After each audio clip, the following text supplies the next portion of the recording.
ఓం నమో భగవతే వాసుదేవాయ నమ. ఇవాళ మన భగవద్గీత శ్లోకం అష్టమోధ్యాయం అక్షర బ్రహ్మ యోగంలోని 7వ శ్లోకం.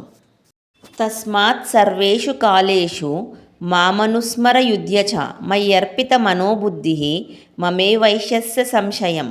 ఈ శ్లోకానికి అర్థం, కాబట్టి ప్రతి సమయంలో నన్నే స్మరిస్తూ నీ కర్తవ్యాన్ని చేయి.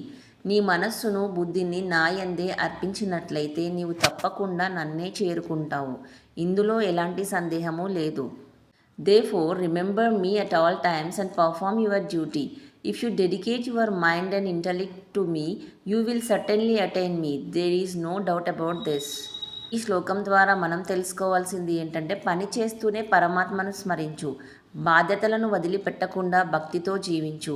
అలా జీవించిన వాడు తప్పకుండా భగవంతుని చేరుకుంటాడు. మనమందరం భగవద్గీతను చదివి విని జ్ఞానాన్ని పెంచుకొని ధర్మాన్ని కాపాడుకుందాం. ధర్మో రక్షతి రక్షితః. జై శ్రీకృష్ణ. జై హింద్. జై భగవద్గీత.